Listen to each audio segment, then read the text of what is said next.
할렐루야, 다들 반갑습니다. 우리 오늘도 한 주 동안 은혜 안에서 열심히 살아가기를 분투하다가 하나님 앞에 예배하러 나오신 구세대 교회 가족 여러분들을 진심으로 환영하고 축복합니다. 우리 좌우 그리고 앞뒤에 있는 분에게도 이렇게 무난하면서 오늘 설교를 열었으면 좋겠습니다.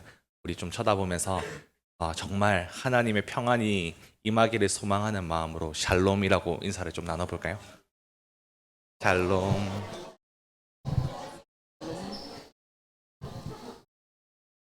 네, 오늘도 우리가 말씀 가운데 말씀이 주는 약속으로 우리 하나님 안에서 평안을 누리는 시간이 되기를 소망합니다.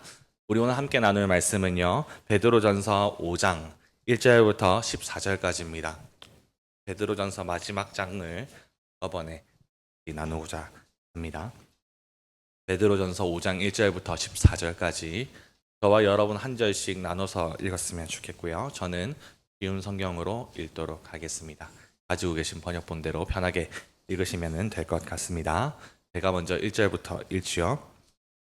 제가 이제 같은 장로로서 교회의 장로들에게 몇 마디 당부합니다. 그리스도께서 당하신 고난을 직접 보았고 장차 우리에게 나타날 영광에 동참하게 될 자로서 여러분에게 부탁을 드립니다. 여러분에게 맡겨진 하나님의 양떼를 잘 돌보십시오. 기쁨으로 그들을 돌보며 억지로 하지 마십시오. 그것이 하나님을 기쁘시게 하는 것입니다. 기쁨으로 섬기며 돈을 생각하고 그 일을 하지 않도록 하십시오. 여러분이 맡은 사람들을 지배하려 들지 말며 그들에게 좋은 모범이 되십시오. 그리스도께서 오실 때에 여러분은 결코 시들지 않는 영광의 면류관을 받게 될 것입니다. 젊은이들은 우더른께 순종하며 겸손하십시오. 하나님은 교만한 사람을 물리치시고 겸손한 사람에게 은혜를 베푸십니다. 그러므로 하나님의 전능하신 손 아래 자신을 낮추십시오. 그러면 하나님께서는 때가 이를 때에 여러분을 높이실 것입니다. 모든 걱정과 근심을 하나님께 맡기십시오. 하나님께서 여러분을 돌보시고 계십니다. 마음을 강하게 하고 늘 주의하십시오. 원수 마귀가 배고파 으르렁거리는 사자처럼 먹이를 찾아 돌아다니고 있습니다. 마귀에게 지지 말고 믿음에 굳게 서 있길 바랍니다. 온 세상의 모든 성도들도 여러분과 같은 고난을 겪고 있습니다. 힘든 고난은 잠시 동안입니다. 이후에 하나님께서는 모든 것을 바르게 세우실 것입니다. 여러분의 뒤에서 받쳐주시고 든든하게 세워주셔서 결코 넘어지지 않게 하실 것입니다. 은혜를 주시는 하나님께서 그리스도 안에서 함께 영광을 누릴 수 있도록 여러분을 친히 부르셨으니 그 영광이 영원토록 함께 하기를 기도드립니다.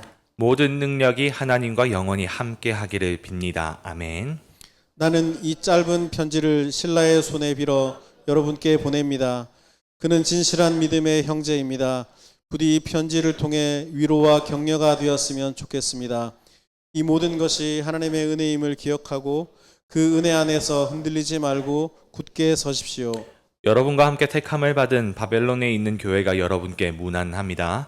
그리스도 안에서 내 아들 된 마가도 여러분에게 문안합니다. 여러분도 만날 때마다 그리스도의 사랑으로 서로 문안하십시오. 그리스도 안에 있는 여러분 모두에게 평안이 함께하기를 빕니다. 아멘. 2023년에 서울시 교육청에서 초중고생을 대상으로 가치관기 조사를 발표를 한 적이 있습니다. 해당 자료는요, 청소년들의 행복의 조건이 뭐가 있어야만 꼭 행복할 수 있는가, 이런 것들, 중요하게 여겨지는 것들을 보여줬어요. 1위가 화목한 가족이 필요하다. 행복하기 위해서는 화목한 가족이 필요하다라고 27% 가장 높은 퍼센티지를 보였어요. 그런데 초중고에 대한 이제 조사이다 보니까요, 이거를 좀 잘게 분류화시켜가지고 연령대별로 이렇게 분류를 시켜서 초등학생, 중학생, 고등학생 이렇게 따로따로 이렇게 보니까 화목한 가족이 필요하다라고 이제 응답하는 친구는 어떤 연령대에 있는 친구들일까요? 초등학생들이 굉장히 압도적으로 많이 그렇게 대답을 했고, 중고등학생들이 되면서는 다른 가치들이 조금 더 그 친구들에게 중요한 것으로 인식되는구나 라는 것을 이 조사를 통해서 좀 알 수가 있었습니다. 돈을 많이 버는 것, 그리고 삶의 목표, 성취 쪽으로 기울었다라는 것이죠. 저는 이 통계 자료를 보면서 한편으로는 좀 이해가 됐습니다. 당연히 중학교, 고등학교가 되어가면 조금 이제까지 가족이 그렇게 참 중요했다면 밖으로 또 내 앞날을 위해서 고민하는 게 참 자연스럽다라고 생각이 들기도 해서 이해가 좀 됐어요. 그런데 한편으로는 좀 슬프기도 했습니다. 세상이 워낙 성과 중심이고 그리고 무한 경쟁을 부추기는 사회의 아우성 덕분에 어여쁜 가치가 다음 세대의 마음속에 좀 빛이 바래고 있지 않나? 라는 생각들을 자연스럽게 했기 때문입니다. 왜 제가 자연스럽게 그렇게 했냐면요. 제가 청년들과 많이 이렇게 교제를 하고 청년들과 이렇게 나누다 보면 가족에 대한 관심이 굉장히 현저하게 떨어져 있는 것들을 좀 보게 됩니다. 특별히 대학생들도 그렇습니다. 명절 제일 싫어합니다. 가족들 만나는 시간, 사회초년생들 싫어합니다. 결혼 정년기에 있는 청년들 싫어합니다. 친척들을 만나고 가족들을 만나면 이제 그런 잔소리들이 겁이 나고 피할 수 없다라고 하는 걸 아니까 점점 더 뭔가 이 나이가 들어가면 들어갈수록 가족에 대한 관심이 좀 많이 사그라들어진다라고 생각할 수밖에 없기 때문에 그래요. 그래서 참 추앙받아야 마땅한 가치가 가족 가운데 있는데 가족의 화목함 가운데 있는데 오늘날의 우리의 세대는 그러한 가치가 좀 빗바래지 않았나라고 하는 가까운 마음들도 가진다라는 것이죠. 그런데 예나 지금이나 화목한 가족에 대한 가치는 세워져야 할 어여쁜 가치로 인정받아 왔어요. 선조들의 말 중에 가와만사성이라고 하는 말이 있죠. 가족이 화목하면 모든 일들이 잘 이루어진다라고 하는 뜻입니다. 가족을 삶에서 만나는 여러 가지 문제들, 나의 삶의 여러 가지 짐들, 그리고 그것들을 견뎌내야 하는 힘들을 가족에서 찾는 선조들의 통찰이다라고 이야기를 할 수가 있죠. 성경도요, 창세기 2장을 보니까 하나님께서 이 세상을 창조하시고 난 다음에 제1로 두셨던 공동체가 가족임을 알 수가 있습니다. 그리고 가족의 출범을 통해서 하나님의 형상과 모양대로 창조 세계를 통치할 뿐만이 아니라 이 땅의 문명과 사회가 이루어지기를 창세기 1장 28절 생육하고 번성하라 다스리고 정복하라라고 하는 이 말씀에서 좀 알 수가 있지요. 그리고 성경 곳곳에서 가정에 대한 교훈들이 펼쳐져 있는 것들을 생각해 보면 가족의 화목함은 성경이 지지하는 아름다운 가치 중에 하나다라는 것이 틀림없어 보입니다. 하지만 성경이 포함하고 있는 가족의 이해는 이 세상의 이해를 좀 아득히 뛰어넘는 듯해요. 세상에서는 혈통과 민족 안에서만 가족이 될 수 있을지 모르지만 에베소서와 같은 성경을 보면 예수님께서 십자가에서 죽으심으로 유대인과 이방인 사이에 혈통이 다르니까 너와 나는 달라라고 하던 이 분리를 이 사이에 막혀 있던 담을 그 육체로 허셨다라고 이야기를 합니다.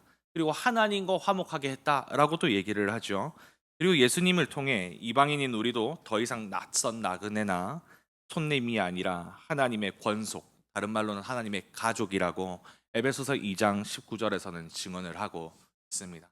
그러니 성경이 예수님 안에서 어떠한 차이와 어떠한 차별을 두지 않고 한 가족됨을 이야기를 해주는 것이죠.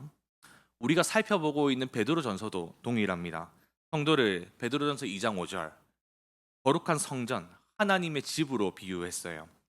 그리고 2장 9절에서는 하나님께서 택하신 민족, 다른 말로는 가족으로 우리를 불렀다, 택했다라고 이야기를 합니다.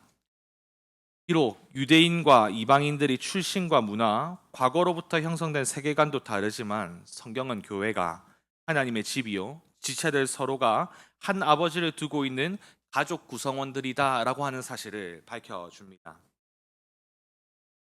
그런데 우리가 잠깐 이제까지 지나왔던 베드로전서의 말씀을 잘 한번 생각을 해보면 베드로전서가 뭘 중요하게 생각하고 무엇을 우리에게 계속해서 기억하게 하는가라고 했을 때 여러 가지를 좀 꼽을 수 있겠다 싶지만 그 중에서 모든 사람들이 동의할 수 있는 바는 아마 거룩한 제사장으로 우리를 부르셨다라는 사명일 것입니다. 예수님께서 남기신 발자취를 따라 그가 이 땅을 사시면서 원수된 우리를 하나님 앞으로 인도하셨던 것처럼 일상에서 마주하는 많은 사람들을 하나님 앞으로 인도하고 화목하게 만들어야 하는 거룩한 제사장. 그것이 바로 오늘 우리 교회가 감당해야 할 사명이다라고 하는 이 사실이 베드로전서가 굉장히 힘주어서 이야기하고 있는 부분입니다. 그래서 베드로가 그들의 일상의 구체적인 장소들을 언급을 하죠. 시민으로서, 그리고 주인과 사환과의 관계 속에서, 그리고 남편과 아내의 부부 관계 속에서, 가정 속에서 어떻게 하라. 제사장으로서 이렇게 거룩하게 행실을 하라, 가지라라고 권면을 해 왔었어요. 생명의 주를 모시고 움직이는 교회로 이 땅을 거닐 때에 거룩한 제사장의 거룩한 행실이 사람들로 하나님 앞으로 인도함을 받게 하는 선교적인 효과를 기대하고 있는, 선교적인 효과를 굉장히 중요시하고 있는 성경, 드러내고 있는 성경이 베드로 전서다라고 얘기를 할 수가 있어요. 그러니까 교회의 어떤 나아가야 할 사명 혹은 감당해야 할 사명에만 베드로가 집중을 하고 있는 것처럼 보일 수도 있으나, 사실은 세상 안에서 교회로 살아가기라는 주제를 다루면서 틈틈이 교회 안에 돌아보게 하는 즉 교회 생활에 대해서 부단히 가르쳐 왔습니다. 형제들을 뜨겁게 사랑하라고 하는 말씀은 4번, 5번 이렇게 합니다. 그리고 4장 9절에서 11절은 하나님께서 주신 은사를 따라 원망 없이 서로를 대접하고 봉사하고 섬겨라 라고 하는 교회 생활을 안내해 왔어요. 특별히 오늘 우리가 살펴보고 있는 베드로전서 서신의 마지막 장도 교회 생활에 대해서 교훈을 해주고 있습니다. 이게 무슨 이야기를 하고자 하는 것이냐면, 베드로가 교회의 사명, 거룩한 제사장과 교회 생활을 독립적으로 두고 있지 않다라는 거예요. 이 두 가지가 서로 긴밀하게 연결되어 있다, 영향을 주고 받는다라는 것. 우리의 나그네로서의 여정 어떻게 감당하지? 그 해답으로 교회 생활을 제시를 하고 있는, 가와 만사성이라는 말을 좀 빌려서 얘기를 해볼까요? 하나님이 가족이 진리 안에서 바른 질서와 성경의 교훈들을 따라서 그 하나님의 집이 화목하다면 모든 시험과 고난을 견뎌내고 거룩한 제사장이라는 사명을 감당하는 우리의 여정, 교회의 사명을 충분히 끝까지 감당할 수 있을 것이다 라고 베드로전서라고 하는 제 서신을 통해 우리에게 전달해 주고 있는 것입니다. 그래서 오늘 하나님의 집을 세우는 방법들, 하나님이 두신 질서들을 말씀을 통해서 확인해 보고, 우리가 교회로 세상을 살아가기 위해서는 먼저 교회 안의 생활이 화목해야 하고 말씀 안에서 역동해야 하는 것이구나 라고 하는 감각들을 가지면서 이 말씀을 쫓아오면 우리가 앞으로 일상에 가서도 거룩한 교회로 살아가는데 부족함 없는 은혜가, 성함이 우리 가운데 있을 것이라고 신답니다. 먼저 1절부터 4절을 보죠. 교회 안에 있는 장로들을 먼저 언급합니다. 그리고 감당해야 하는 목양의 사역과 그에 합당한 태도를 교훈하고 있어요. 이 말씀은 오늘날 우리 장로직을 이해하는 바탕이 되는 구절 중에 하나죠. 장로라는 말을 살펴보면 일반적으로 나이가 많은 사람을 뜻합니다. 그런데 이스라엘 중에서 장로다라고 하는 이 호칭이 붙어 있는 사람은요, 단순히 나이가 많은 것을 넘어서서 특별한 의미를, 특별한 역할을 가지고 있는 것을 우리는 성경을 통해서 살펴볼 수가 있어요. 구약 시대의 장로들은 모세 이후에 이스라엘 공동체를 이끄는 정치와 회중을 대표하는 역할을 감당해 왔습니다. 출애굽기와 민수기에는 모세가 장로들과 함께 이스라엘을 다스렸다라고 하는 장면을 레위기 9장에서 살펴볼 수가 있고요. 민수기 16장 25절에서는 보라 일당이 반역을 꾀했을 때 그들을 치리하는 일도 장로들이 감당을, 언급하지 않았지만 수많은 일들을 구약 시대에는 이미 장로라고 하는 체제를 통해서 언약 사회를 다스려 왔다라는 사실들을 알 수가 있습니다. 나이가 많은 모든 사람들을 기계적으로 장로로 세우지는 않았겠지요. 하지만 분명 장로는 나이가 많은 사람들 중에서 세워졌습니다. 그리고 신약 시대에도, 교회 시대에도 장로 제도가 있었음을 확인할 수 있는 여러 가지 대목들이 나와요. 특별히 우리 사도행전 14장 23절을 보면 바울이 선교 여행을 다니면서 각 각 지방에 각 이방 땅에 교회를 세울 뿐만이 아니라 교회를 세움과 동시에 장로들을 세우기를 힘썼다라는 사실들을 알 수가 있습니다. 그리고 디도도 그레데라는 섬에 놔두고 왔어요. 근데 그 이유를 살펴보니까 그 안에 있는 일들을 해결하고 장로를 세우기 위해서 디도라는 사람을 그 섬에 남겨두었다라고 하는 말들을 통해서 바울이 선교 여행 중에 힘썼던 것 중에 하나가 교회를 개척하는 것도 힘썼지만 그 교회가 계속해서 유지되고 존속될 수 있게 하는 장로를 세우는 일들도 분명히 빠뜨리지 않았구나라고 하는 사실들을 우리가 알 수가 있죠. 이와 같이 장로 제도는 하나님께서 구약 시대부터 언약 공동체를 다스리기 위해 두셨던 질서 중에 하나. 그리고 신약 시대도 교회도 이를 계속해서 계승해 왔다라고 하는 사실들을 알 수가 있습니다. 본문으로 돌아와서 1절은요. 베드로가 자신의 같은 장로로서 교회의 장로들에게 몇 마디 당부를 남깁니다. 그는 그리스도의 고난의 증인이며 장차 자신들에게 나타날 영광에 참여할 자라고 소개를 하면서 간곡하게 당부하고 있어요. 그 내용은 장로의 역할이 도대체 무엇인가? 그리고 이 장로의 역할을 어떠한 태도로 감당해야 하는가에 대한 내용입니다. 차례대로 먼저 장로의 역할은 하나님의 양떼를 잘 돌보는 것, 양을 지키는 것. 한마디로 목자의 역할을 감당하는 것이 장로의 역할이다라고 하는 사실을 알 수가 있죠. 이 역할이 매우 중요했다라고 하는 사실을 에스겔 34장을 통해서 우리가 알 수 있습니다. 에스겔 34장은요. 거짓 목자들을 향한 경고, 그리고 한 목자로 예표되고 있는 그리스도의 출현을 말해주면서 그에 따른 회복을 예언하는 성경입니다. 에스겔 34장 2절부터 5절을 보니까 이 목자들이, 그러니까 하나님의 양떼를 지키고 돌보고 먹여야 하는 목자들이, 그러라고 세운 장로들이 어떻게 했는가를 살펴보면 포악으로 양떼를 다스리고 양들을 먹이는 대신에 자신의 배를 불렸다라고 하나님께서 에스겔을 통해 고발을 합니다. 그 결과로 양들이 흩어졌다. 이리저리 유리하는 처량한 존재가 되었다라고 말씀합니다. 한번 이 말씀을 통해서 우리가 결론을 잠깐 지어보면요.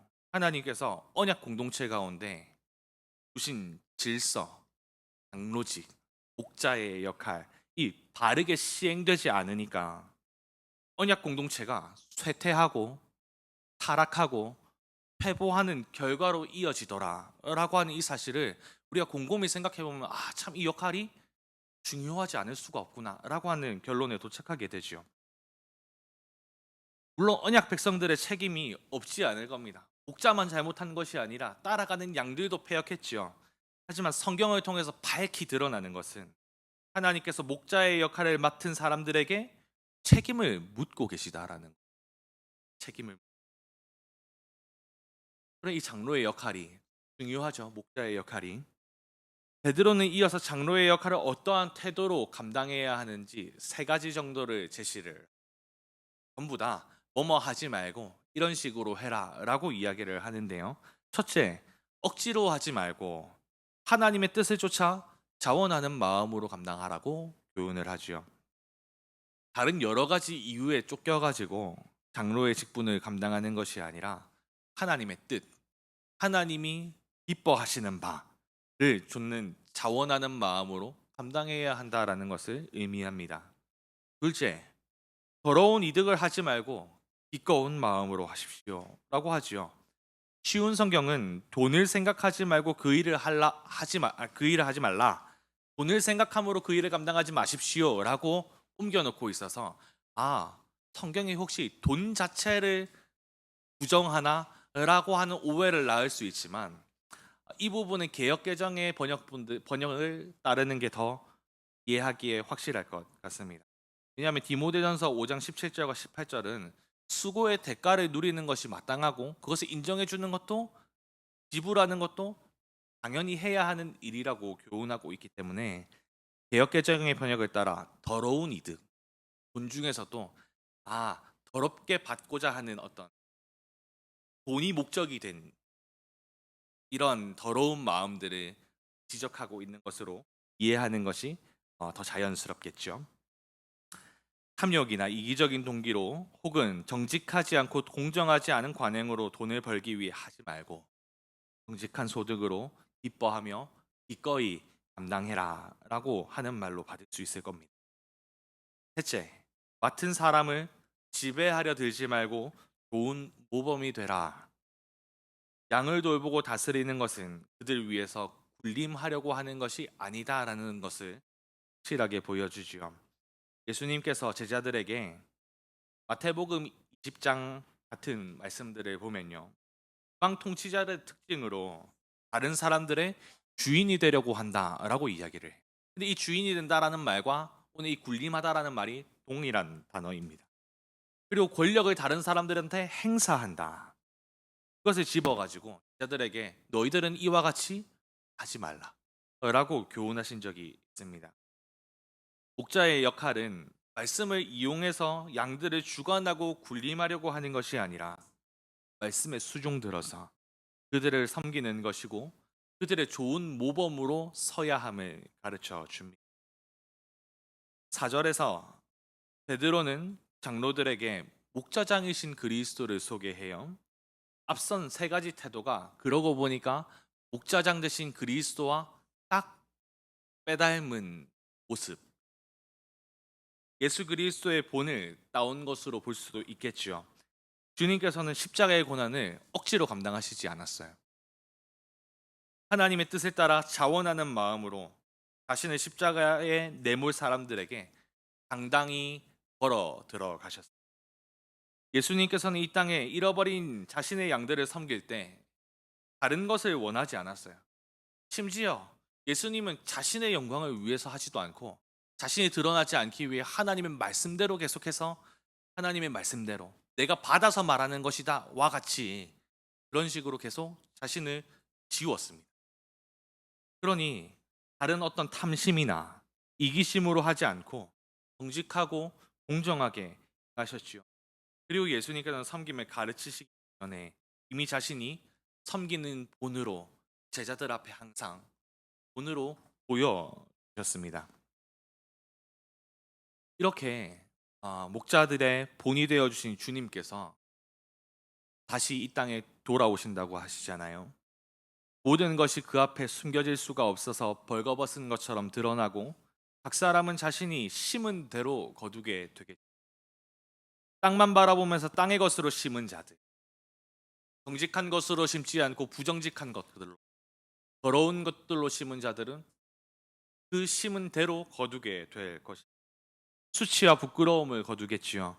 하나님 뜻이라면 땅의 것들도 하나둘 내려놓고 하늘을 바랬던 사람들은 그 목자장 되신 그리스도로부터 끌지 않는 영광의 면류관을 얻게 될까라고 베드로가 가르쳐 줍니다.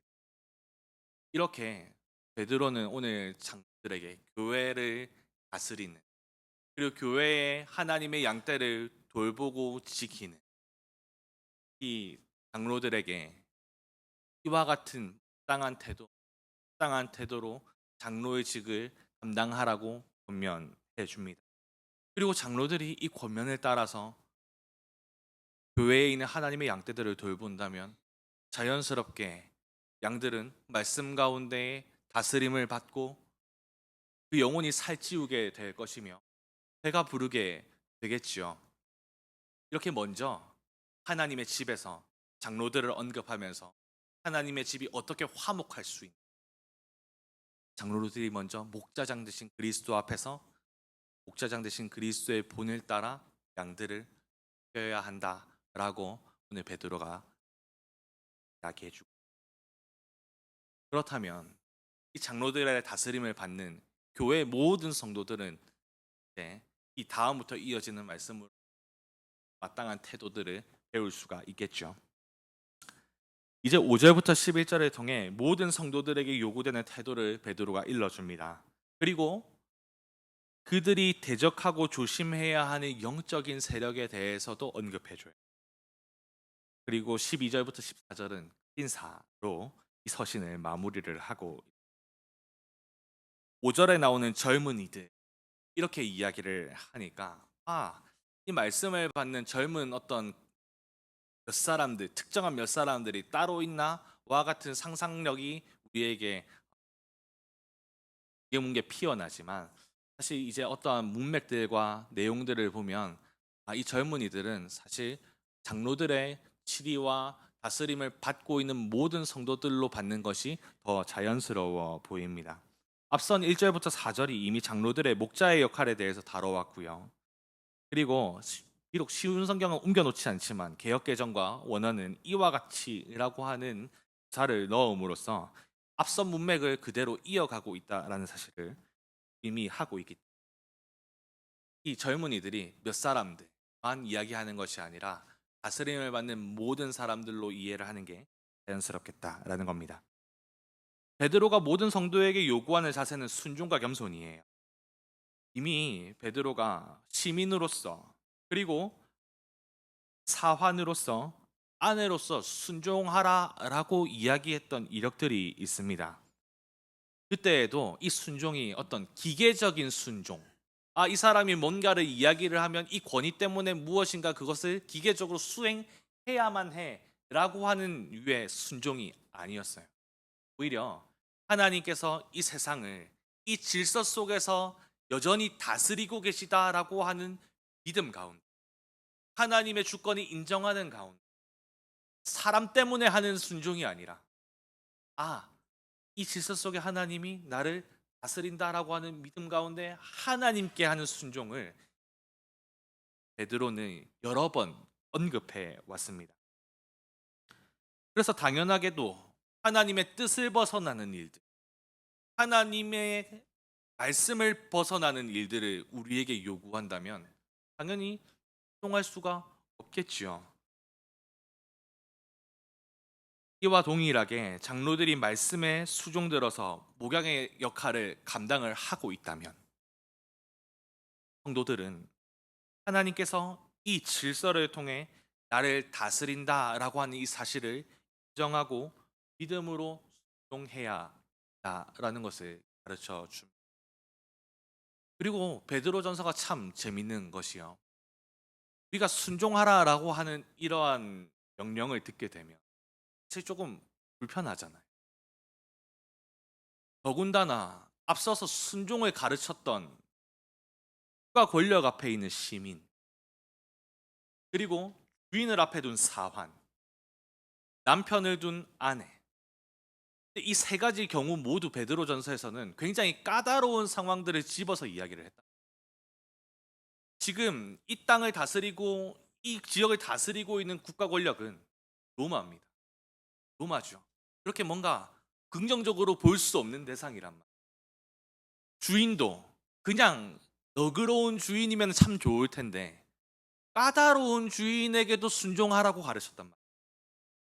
아내들에게는 어떻게 이야기했습니까? 믿고 하나님의 법도를 잘 지키는 남편에게만 이렇게 언급한 게 아니라 믿지 않는 남편에게도 순종하라고 이야기를 해요. 베드로전서는 굉장히 이 까다롭고 좀 우리가 불편해할 만한 이 이야기들을 언급한 채로 순종을 가르쳐 왔단 말이죠. 그렇다면 오늘 모든 성도들에게 요구되는 이 순종도 장로들이 어여쁘고 장로들의 말이 그런 이제 어떤 것에 맞고 내 마음에도 들어맞고 이것 이전에 이미 이 질서를 세우신 하나님이 이 질서를 통해서 우리를 다스리고 계신다라고 하는 믿음을 요구하고 있는 것입니다. 그래서 일반적으로 먼저 우리는 그 말의 어떠함을 평가하고 가치 판단을 하기보다는 우리의 마음에 먼저 준비되어야 하는 마음은 하나님이 질서를 통해 나를 다스리신다라고 하는 이 믿음이 선행되어야 되겠죠. 결국 성경이 요구하는 순종은 순종을 받는 사람 그러니까 우리가 순종해야 할 대상에 어떠함을 조건으로 삼는 순종이 아닙니다. 하나님 때문에 하는 순종이기 때문에 사람들 앞에서만, 그래 이 사람 앞에서만 순종하지 뭐. 아 그래 이 사람이 가지고 있는 권력 때문에 순종하지 뭐. 그래서 에베소서에서 말하는 것처럼 그냥 종이 주인에게 분가림만 하는 것처럼 앞에서만 순종하고 마음속에서는 다른 마음들을 품고 있는 이런 순종을 우리에게 요구하고 있는 게 아니. 도대체 이게 어떻게 가능하냐라는, 이런 까다로운 상황들이 눈앞에 있고 받아들이기 힘든 상황들이 눈앞에 있을 때에도 우리는 어떻게 행동뿐만이 아니라 마음으로도 행동의 마음들을 준비할 수 있어요. 모든 성도 어디 앞에 그 앞에 서는지에 대한 문제를 다루어야만 사람 앞에 서는 것이, 하나님 앞에 서는 것이, 사람 앞에 서는 것이 아니라 하나님을 감각하면서 그 사람을 보고 있지만 동시에 믿음의 눈으로는 하나님을 보면서 순종하는 것이다. 그렇지 않고는 그 사람의 무언가를 평가할 수밖에 없지요. 그 사람의 무언가를 조건으로 삼을 수밖에 없지요. 이 말이 맞나? 이 명령이 합당한가? 이 말이 적절한가? 당연히 따져야 되죠. 이런 가치 판단, 근데 이전에는 이 질서를 통해 나를 다스린다라고 하는 믿음이 먼저 선행되어야 한다라는 것. 보이지 않는 하나님을 감격하면서 그의 주권을 인정하는 믿음 안에서 하는 행동이죠.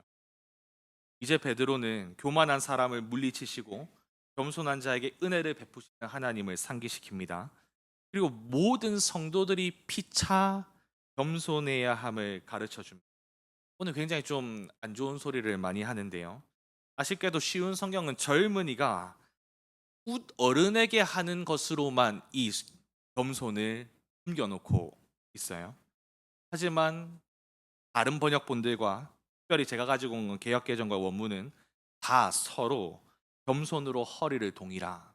그러니까 젊은이들만 장로들에게 겸손할 것이 아니라 장로들도 성도들에게, 젊은이들에게 겸손하고 모든 성도가 서로 겸손으로 허리를 동이라고 이야기를 하고 있는 것입니다.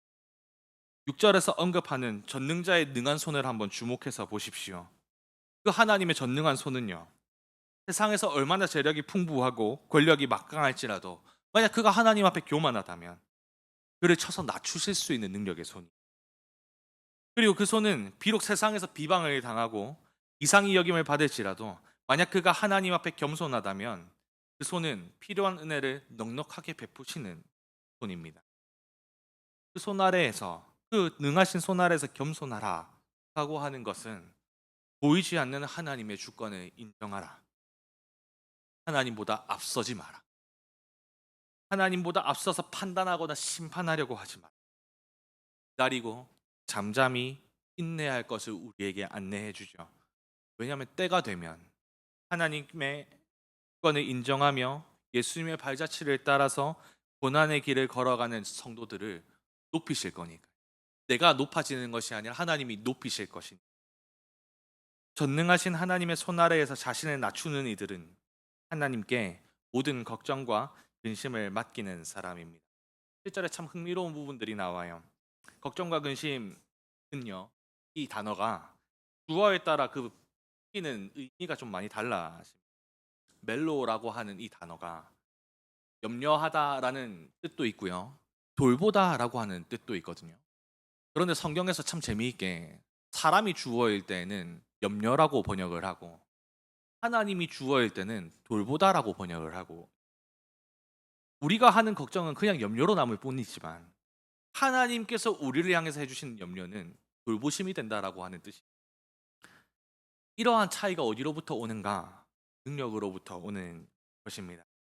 우리는 전능자가 아니라서 마태복음 6장 25절에 나오는 것처럼 누구도 염려를 통해 키를 한 자라도 더할 수가 없지요. 근데 하나님께서는 전능하신 분이세요. 그의 손은 마태복음 6장에서 살펴볼 수 있는 것처럼 온 세상의 공중의 새들을 이르시고 백합화를 자라게 하시면서 내일 아궁이에 던져질 들풀도 입히십니다. 그래서 우리한테 염려하지 말라라고 예수님이 말씀해 주시잖아요. 너희가 스스로를 돌보려고 하지 말라. 내가 너희를 돌볼 것이니. 너희의 양육자는 너희가 아니라 나니까. 너희의 인생을 책임지고 떠받치는 것은 너의 능력이 아니라 내 능력이고 내 긍휼이고 내 인애. 마치 이런 것을 이야기해 주는 듯합니다. 그래서 우리가 염려를 떨칠 수 없는, 보통 그렇지 않습니까? 염려가 진득진득 우리한테 붙어 있잖아요. 쉬 떨쳐지지 않지 않습니까? 성령의 능력이 아니고서는 사실 이 염려가 우리에게서 떠나가질 않아요. 근데 이 떨칠 수 없는 것은 어쩌면 하나님의 적절하고 완벽한 때를 기다리지 못하는 상황일 수도 있다는 생각들이 듭니다. 하나님의 전능한 손보다 앞서고자 하는 우리의 조급함이 우리에게 우리도 모르게 이쪽으로 기울어져 있다라고 하는 죄인된 참함에 대해서 좀 탄식을 하게. 베드로는 고난 가운데 걱정과 근심에 대한 염려가 물밀듯이 찾아오지요. 진정으로 나의 안위와 나의 결말을 책임져 줄 수 있는 분이 누군가라고 했을 때에 하나님을 안내해 주고 있는 겁니다. 우리가 하나님이 될 수가, 우리의 능력으로는 우리의 결말을 책임질 수가. 이제 잠시 앞선 이야기들을 정리를 해보려고 합니다. 베드로는 교회 하나님의 집에 있는 모든 사람들을 지금 예수님 앞에 세웠어요. 장로들도 마찬가지. 왜지요? 목자장을 기억하라고 하잖아요. 그럼 하나님의 집의 화목함이 무엇으로 이루어지는가? 이렇게 정리할 수가 있겠죠. 모두가 주님 앞에 서서 겸손하게 믿음으로 행할 때 하나님의 집의 화목함은 시작되고 계속해서 커질 겁니다. 그렇다면 만약 우리가 하나님을 감각하지 않고 교만할 때 어떤 일들이 하나님의 집에서 일어날까요? 에스겔 34장에서와 같이 하나님이 하나님의 양떼를 돌보라고 역할을 맡겼던 목자들은 거짓 목자들이 되어서 포악과 광포로 그의 양들을 대하고 양들을 먹이지 않고 자신의 배를 불리는 일들이 교회 안에 일어나겠죠. 또 그 다스림을 받고 있는 모든 성도들이 만약 교만하다면 교회 안에 하나님께서 두신 질서들을 인정하지 않고 하나님이 이를 통해서 나를 다스린다라는 믿음이 없이 교만하게 다스림을 배척하고 하나님의 일하심을 막아놓고 비방하고 원망하며 피차 서로가 그렇게 상처를 남기는 일 교회 안에 일어날 것입니다. 하나님의 집의 화목이 계속 이게 오늘 겸손하라는 이 말이 참 적절한 것 같습니다. 겸손한 자세는 양떼를 바라볼 때 목자장이신 주님을 바라보게 합니다. 주님을 믿음의 눈으로 시의 양을 보면서 양을 보면서 하나님을 보는 것. 목자장이신 주님을 보는 겁니다. 마음대로 행할 수가 없죠. 우리가 기울어져 있는 대로 행할 수가 없는 것입니다. 전능한 하나님의 손이 너를 물리치실 것이다 라고 하는 경고와 너에게 은혜를 베풀겠다 라고 하는 약속이 그의 믿음의 귀로 들리게끔 고난 중에서 염려가 찾아올 때 나를 돌보실 하나님을 신뢰하게 하고 그 염려를 하나님께 던질 수 있게 만드는 것. 단연코 겸손이다 라고 정리할 수가 있겠죠. 이제 베드로는 하나님의 집의 화목을 깨뜨리려고 하는 영적인 세력에 대해서 언급합니다. 그리고 모든 성도들에게 근신하고 깨어 있을 것을 요구하면서 다시 한번 하나님을 힘있게 의지하도록 안내하는데요. 8절 마음을 강하게 하고 늘 주의하십시오라고 당부하죠. 주의하라라고 하는 단어도 이미 베드로전서 앞서서 이미 많이 나왔던 단어입니다. 특별히 베드로전서 4장 7절에서는 기도를 촉구할 때 사용이 되었어요. 동일한 장면들이 복음서에도 나오는 듯합니다. 마태복음 26장에 겟세마네 동산에서 자신과 함께 깨어 기도하라고 요청하셨던 장면에서도 깨다라고 하는 이 말이 동일한 단어입니다. 시험에 들지 않게 깨어서 기도하라고 하셨지만 예수님의 제자들은 그때에 잠에 빠졌었어요. 이와 같이 주의하지 못할 때에, 깨어 있지 못할 때에 성도는 펼쳐지는 상황을 세상과 전혀 다를 바 없이 바라보고 반응하게 되는 영적인 졸음에 빠지게, 성도가 영적인 졸음에서 깨어야 할 또 다른 이유, 이는 하나님의 집의 원수인 마귀가 실제하고 포효하는 사자처럼 삼킬 자를 찾고 있기 때문에 그렇습니다. 마귀가 하는 일은 비방하고 정죄하는 일이죠. 거짓말들을 계속해서 옮겨요.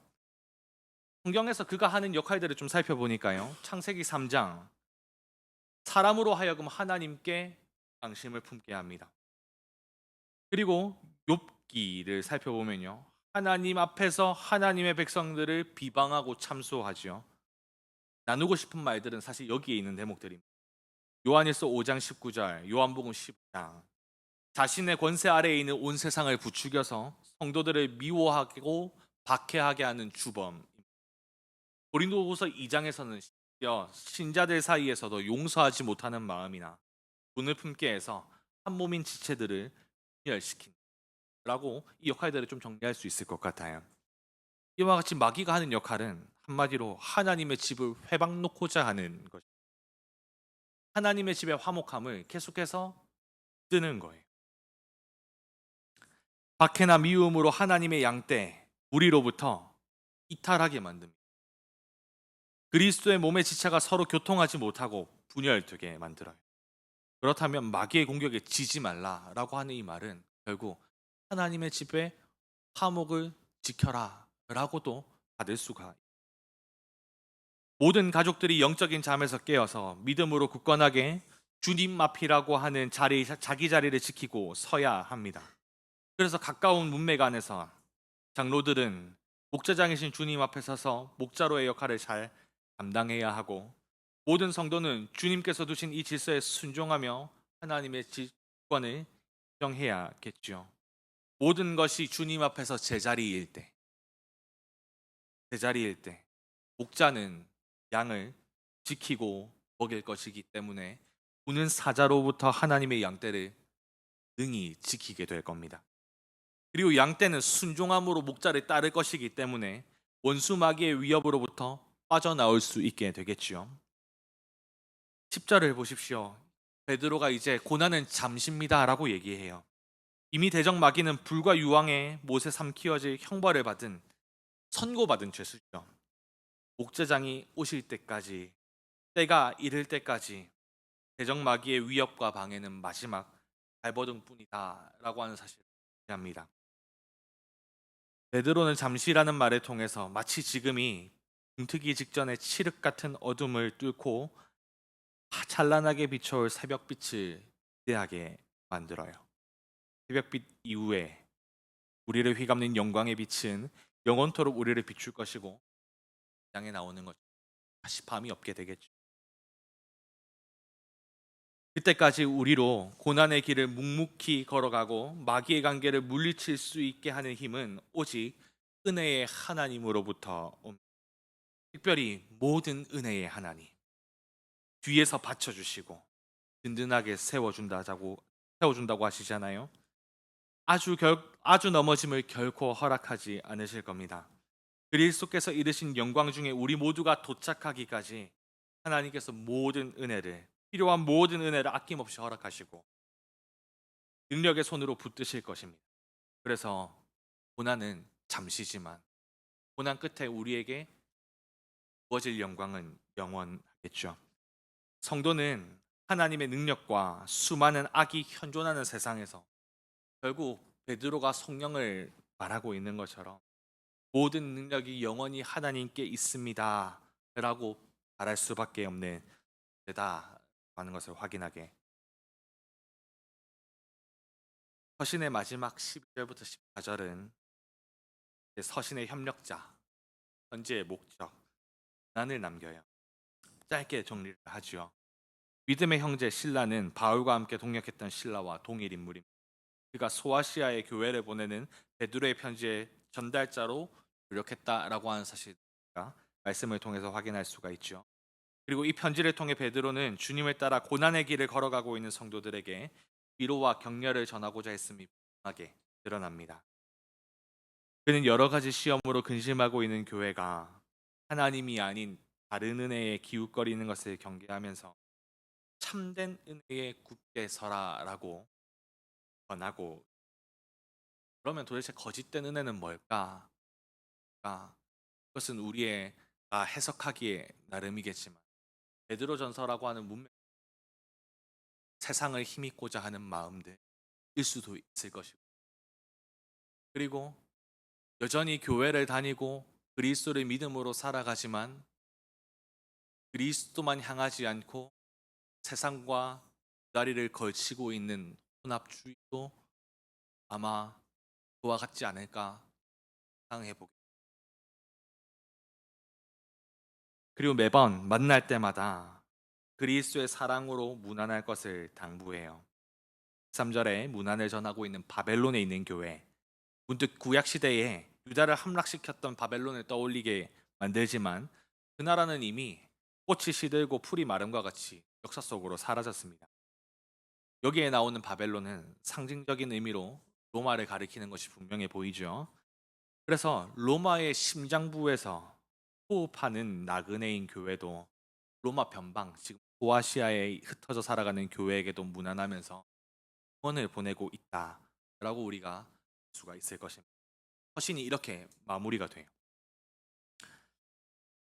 베드로는 거룩한 제사장의 사명을 가지고 이 땅을 지나가는 나그네인 교회가 어떤 길을 걷게 되는지, 그리고 어떻게 이 길을 완주할 것인지 서신을 통해서 안내해 왔습니다.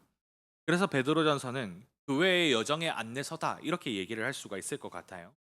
때를 한번 붙여본다면 예수님의 발자취를 따라서 잠시 고난을 통과해서 영원한 영광에 이르는 사람들 정도가 적당해 보입니다. 살펴본 내용과 같이 우리의 여정을 떠받치는 중요한 두 가지 기둥, 우리의 사명과 교회 생활이에요. 소개했던 가와 만사성이라는 말처럼 하나님이 집인 우리가 화목하고 든든하게 세워져 간다면 우리의 사명도 분명히 감당할 수 있을 것입니다. 반대로 하나님의 집안이 불화하고 분열되어 간다면 성도는 어디에서 사명을 감당할 힘을 얻고 위로를 얻겠어요? 전도서의 말씀을 한번 기억해 보죠. 전도서 4장 10절과 12절입니다. 다 함께 읽어봤으면 좋겠어요. 한 사람이 넘어지면 다른 사람이 일으켜준다. 그렇지만 넘어져도 일으켜줄 사람이 없는 사람은 불쌍하다. 혼자 사는 원수에게 패하더라도 둘이라면 능히 방어할 수 있다. 세 겹으로 꼰줄은 쉽게 끊어지지 않는 법. 대적마귀가 삼킬자를 찾기 위해 포효하면서 하나님의 집 양떼를 위협합니다. 한 사람이면 지겠지요. 그래서 맹수들의 사냥법도 그런지 모르겠습니다. 우리에서 이탈한, 뒤떨어진, 연약한 한 마리를 집어 기회를 노리다가 하나님께서 넘어지면 일으켜줄 사람, 우리가 연약할 때의 힘을 보따라 줄 사람, 우리에게 두 겹줄, 방어할 수 있는 두 겹줄, 능히 끊어지지 않는, 쉽게 끊어지지 않는 세 겹줄 이미 허락하셨겠지요. 바로 우리 사랑하는 교회가, 주 안에서 한 가족된 우리가, 저는 우리에게 예비되어 있는 피할 길이다라는 생각들이 듭니다. 이를 누리고 확인하는 가장 좋은 방법은 하나님의 가족인 우리가 믿음 안에서 서로 겸손함으로 옷 입고 하나님의 다스림을 받으면서 주님 앞에서 화목한, 각자의 역할을 하나님 앞에서 감당하는, 고난 중에 있는 사람들은 모든 은혜의 하나님을 소망으로 삼아야 합니다. 여러 가지 시험으로 염려하는 이들은 진정으로 우리를 위해서 효과적으로 염려할 수 있는 능력의 하나님께 우리의 작은 염려들, 우리의 능력이 없는 염려들을 던져버려야 합니다. 그리스도께서 이미 이르신 영광에 도착하기까지 어떤 고난과 위협도 전능한 하나님의 손에서부터 우리를 빼앗지 못하니 우리는 이 은혜 위에 굳게 서서 흔들리지 말아야 할 것. 마지막으로 그리스도의 사랑으로 만날 때마다 무난하면서 따뜻한 격려를 할 수 있는 세대 교회가 되기를 간절히 소원해 봅니다. 오늘 로마서 8장 30절 7절부터 30절 이와 같은 마음과 중심 사랑하는 교회를 만날 때마다 무난할 수 있다면 따뜻한 격려를 얻을 수 있는 생각을 하면서 준비해봤는데요. 우리 한번 한 절 한 절 또박또박 우리의 마음에 새기는 마음으로 중심으로 읽어봤으면 좋겠습니다. 누가 우리를 그리스도의 사랑에서 끊을 수 있겠습니까? 환난입니까? 아니면 어려움입니까? 핍박입니까? 그렇지 않으면 굶주림입니까? 헐벗음입니까? 위험입니까? 아니면 칼입니까? 그러나 우리는 우리를 사랑하신 하나님을 힘입어 이 모든 것을 이기고도 남습니다. 나는 확신합니다. 죽음이나 생명이나 천사들이나 하늘의 권세자들이나 현재일이나 장래일이나 어떤 힘이나 가장 높은 것이나 깊은 것이나 그 밖에 어떤 피조물이라도 우리를 우리 주 그리스도 예수 안에 있는 하나님의 사랑에서 끊을 수 없습니다. 아멘. 이와 같은 난 인사로 서로를 따뜻하게 격려하면서 나그네의 여정을 끝까지 감당하는 사랑하는 후세대 교회가 되기를 소망합니다. 제가 말씀을 기억하면서 잠깐 기도하고 이후의 순서들을 또 했으면 좋겠습니다.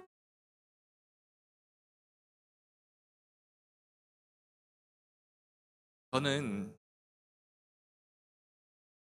지금 이렇게 목사가 되었지만 청년의 시절을 지날 때에 교회가 그렇게 중요한가? 이런 생각들을 많이 가졌었습니다. 교회 안에 있는 질서들이 그렇게 중요한가? 근데 오늘 말씀을 통해서도 그렇고 그리고 제가 지나온 걸음들 속에 하나님이 저에게 일러주신 사실도 그렇고요. 하나님의 집 안에 하나님이 나를 다스리기 위한 질서를 두셨고 그것을 통해서 지금도 나를 다스리고 있구나라고 하는 사실. 저에게는 좀 믿음으로 이제야 좀 와닿는 것. 내가 하나님의 다스림을 받을 수 있는 가장 확실한 방법은 오늘 나에게 맡겨진 위치를 하나님 앞에서 감당하는 겁니다. 교회 안에서 우리가 사람 앞을 어떻게 떠나겠어요? 항상 사람을 대하지요. 지체들을 대하고 사람들 앞에 서겠지만 우리에게 믿음의 눈이 필요하고 귀가 필요합니다. 시에 주님이 보이는 이 필요하고요. 내 마음이 하나님의 반대편으로 뛰고자 달려가고자 할 때에 그 나의 발걸음을 막아설 수 있는 하나님의 말씀이 들리는 귀가 필요해요. 겸손으로 옷 입어야 되겠죠. 그렇게 우리가 하나님 안에서 다스림을 받으며 하나님의 집이 화목함. 우리가 감당해야 하는 교회로서의 사명, 우리의 믿음, 우리의 신앙의 여정을 끝까지 무사히 넉넉히 충분하게 완주할 수 있을 것이다. 베드로전서가 마지막으로 우리에게 전해주고 있는 당부입니다. 나그네의 여정의 마지막 당부. 하나님의 집을 나게 세워가십시오. 사랑하는 여러분, 오늘 우리가 하나님의 집을 세우기 위해서 우리에게 준비해야 하는 마음에 대해서 하나님께 한번 물었으면 좋겠습니다. 하나님, 제가 이 하나님의 집 안에 화목이 계속해서 이어지고 더욱 커지기 위해 오늘 나에게 요구하는 믿음의 모습들이 무엇입니까? 순종이 무엇입니까? 하나님, 결단하고 순종할 수 있는 힘을 허락하여 주셔서 사랑하는 후세대 교회가 나그네로서의 여정을 무사히 끝까지 잘 감당할 수 있도록 도와주십시오. 그렇게 들었던 말씀을 기억해 보면서 하나님께 기도하는 시간이 되었으면 좋겠습니다. 기도하겠습니다. 사랑하는 하나님, 은혜를 참 감사합니다. 오늘도 우리가 베드로전서의 말씀을 통해 아버지, 이 하나님의 집이 화목하게 세워질 때에 우리가 아버지 하나님 이 땅에서의 교회의 역할들과 사명들을 잘 감당할 수 있는 아버지 성한 원천이 될 것을 하나님 오늘 말씀을 통해서 우리는 확인하게 됩니다. 하나님, 우리는 때로는 하나님 교만하여서 하나님을 감각하지 못하고 영적인 졸음 가운데에서 하나님을 바라보지 못하고 주님 앞을 떠나며 하나님, 내가 심판자요, 내가 판단자요, 하나님, 내가 하나님보다 앞서고자 하는 유혹과 욕심들을 참 많이 만납니다. 하나님, 하지만 오늘 말씀이 교훈을 한 바와 같이 하나님, 우리가 하나님 앞에 겸손하기를 소망합니다. 하나님, 우리가 전능의 손이 우리 위에 있다는 이 사실을 감각하고 하나님의 때를 기다릴 줄 아는 믿음이 있기를 간절히 구해봅니다. 그래서 하나님, 우리 가운데 연약한 믿음들을 도와주십시오. 필요한 은혜들을 더하여 주십시오. 모든 은혜의 하나님, 우리를 붙들어 주시고 우리에게 필요하고 적절한 은혜들을 하나님, 예수의 이름을 부르는 자들마다 만나고 누리며 아버지 하나님, 그렇게 하나님 앞에 하나님 설 수 있도록 주님 인도하여 주십시오.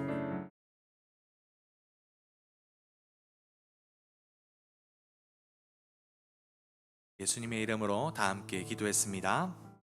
아멘.